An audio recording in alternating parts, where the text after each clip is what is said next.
Alô, varandeiros! Para você ligado na varanda mais famosa do Brasil, um grande abraço. Cheguei para falar tudo sobre o Santos Futebol Clube. O Santos que foi eliminado ontem da Copa Sul-Americana, 1-0 contra o Libertad. Perdemos no Paraguai, jogando futebol medíocre. O Santos que ontem não criou absolutamente nada, faltou tudo para o Peixe ontem passar para a próxima fase da Copa Sul-Americana. Quero falar muito sobre o trabalho do Fernando Diniz aqui, que é muito claro dizer que o Fernando Diniz sofre uma alta rejeição do torcedor santista. Claramente, a cada jogo que passa, é possível perceber a insatisfação do torcedor santista com o trabalho do Fernando Diniz. Será que vale a pena dar continuidade ao Diniz no Santos Futebol Clube? Não é perca de tempo, não é insistir em algo que já sabemos que tem um prazo de validade? Vamos falar sobre isso. Quero falar também sobre os possíveis reforços do Santos Futebol Clube. Diego Tardelli, Billy Arce, Léo Batistão, que deve ser anunciado hoje pela diretoria do Peixe, e o zagueiro, hein? É preciso trazer sim um zagueiro, porque a situação lá atrás é delicadíssima. Tudo isso e muito mais aqui no Varanda.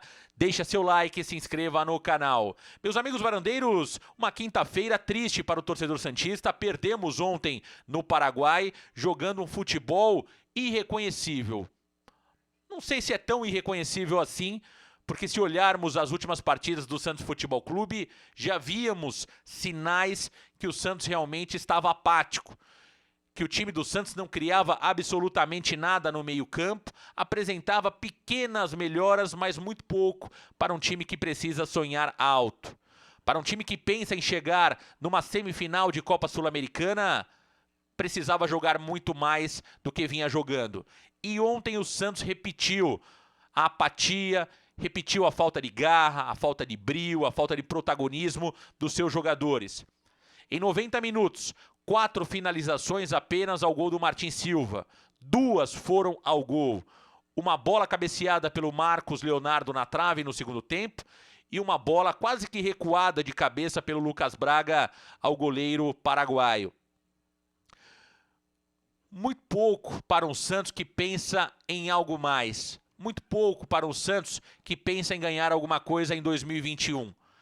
Essa é a pobreza tática e técnica desse time do Santos, comandado pelo previsível Fernando Diniz, que insiste com alguns jogadores que não podem, nesse momento, ser titular do Santos Futebol Clube, como o Felipe Jonathan pela esquerda. O Gabriel Pirani não pode ser o 10 desse Santos Futebol Clube. Um Fernando Diniz que, precisando ganhar o jogo, abre mão de 2 jogadores do meio-campo, como Jean Mota e Carlos Sanches, que tem qualidade no passe, que poderiam, inclusive numa bola parada, num cruzamento, mudar o jogo. Ele tira os 2 jogadores do meio-campo e coloca Bruno Marques e Ângelo. Acerta em colocar Bruno Marques e Ângelo, mas erra muito em tirar Jean Mota e Carlos Sanches, e ele perde totalmente o meio-campo com essas mudanças. O Santos que vinha, inclusive, melhor no segundo tempo do que o Libertad. A mudança do Fernando Diniz matou o Santos Futebol Clube ontem e novamente mostra que o Fernando Diniz não conhece esse elenco, não conhece a característica dos jogadores, não acredita no potencial dos jogadores do banco de reserva. Se o Bruno Marques poderia ontem ser um jogador importante para ele, era preciso ter dado mais minutagem para o Bruno Marques em jogos anteriores, assim como o Ângelo. O Ângelo está claramente sem confiança, é um jogador que não atua. Então é um Fernando Diniz pobre taticamente, é um Fernando Diniz pobre de ideias. Até que ponto vale a pena insistir num treinador como esse para o Santos Futebol Clube? Quero deixar muito claro aqui que a principal responsabilidade pela desclassificação não é exclusivamente do Fernando Diniz. É preciso dividir essa responsabilidade entre diretoria, treinador e jogadores. Jogadores que não têm protagonismo, jogadores que não têm brio, não têm garra, não têm liderança. O Sanches ontem não fez o papel que deveria fazer. É um time mudo em campo. É um time apático em campo.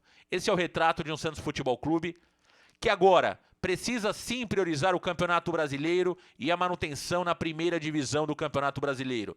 É preciso recolher os cacos e fazer um Santos mais forte daqui para frente. A diretoria precisa se movimentar para contratar jogadores, independente do valor. Não queremos aqui grandes investimentos, até porque o Santos não tem condição para isso. Não se pode fazer loucuras financeiras. É preciso contratar dentro da realidade financeira do Santos. Mas temos que reforçar o elenco. O elenco é fraco. O treinador é previsível. Reforço aqui. O Santos precisa rever o planejamento já para 2022. Vale a pena insistir com o Fernando Diniz por mais tempo? É notória a rejeição altíssima do Fernando Diniz entre os torcedores do Santos. Ao contratar o Fernando Diniz, a diretoria já deveria saber disso. Em todos os clubes que passou, o Fernando Diniz é um treinador com muita rejeição. E quando os resultados não vêm, e quando realmente o futebol não aparece, isso fica mais evidente ainda.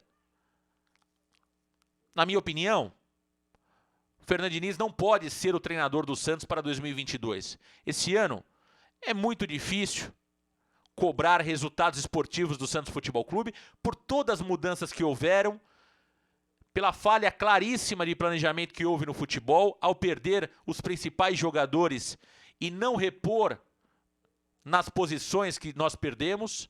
E não estou falando aqui de alto investimento, não. Se você vai perder um zagueiro, precisa ter um zagueiro já pronto para jogar no lugar do Luan Pérez. Se você vai perder um Soteldo, precisa ter uma contratação para repor a perda do Soteldo, Pituca, Veríssimo e assim por diante, Caio Jorge. E o Santos não teve esse cuidado, não teve esse planejamento. E aí, isso custa caro dentro do campo. E está custando muito caro para o Santos dentro de campo. E quem paga a conta também é o torcedor do Santos. Então, avaliar o trabalho do Fernando Diniz é necessário, é urgente. É prioridade máxima para a diretoria do Santos se quisermos ter um Santos melhor em 2022. Reforços estão chegando. Mesmo que de forma tardia, o Santos começa a olhar o elenco e fazer um investimento no futebol. Lembrando que o Santos ontem deixou de ganhar 4 milhões de reais. Quando eu falo que investir no futebol é o que dá retorno mais rápido para o clube, é simples dizer. Palmeiras, Flamengo, Atlético Mineiro garantiram mais de 40 milhões de reais por passar para a semifinal da Copa Libertadores da América. O Santos ontem também perdeu uma bolada por não estar na semifinal da Copa Sul-Americana. Então, será que teremos que vender mais um jogador para contrabalancear o prejuízo que tivemos dentro de campo? Espero que não. Espero que a diretoria invista um pouco no futebol, porque dentro de campo é onde poderemos ter o maior retorno financeiro também, não só com venda dos ativos. Meus amigos varandeiros, o Santos continua trabalhando nos bastidores para contratar reforços. Billy Arce é um dos nomes que estão sendo especulados, ele que é da LDU, mas que tem problemas realmente disciplinares, e o jogador pode estar chegando ao Santos Futebol Clube. Léo Batistão, tá tudo certo com a documentação do Léo Batistão, que deve ser anunciado ainda hoje pela diretoria do Santos, mas não joga no final de semana contra o Internacional. Augusto Galvão, ainda não consta no bid o jogador que pertence ao Real Madrid, está emprestado ao Santos Futebol Clube. Não deve também ser novidade para domingo contra o Internacional. E o Santos que busca um zagueiro, o Cáceres, foi praticamente descartado pela diretoria do Santos devido aos altos salários. Diego Tardelli, a proposta já está nas mãos dos procuradores do jogador e depende exclusivamente do Tardelli dar o sim para fechar com o Santos Futebol Clube. O contrato será por produtividade e o contrato até o final de 2022. Poderemos ter maiores novidades no dia de hoje. É isso, meus amigos varandeiros. Não esqueça de deixar o seu like e se inscrever no canal. Grande abraço, valeu, galera. Tchau!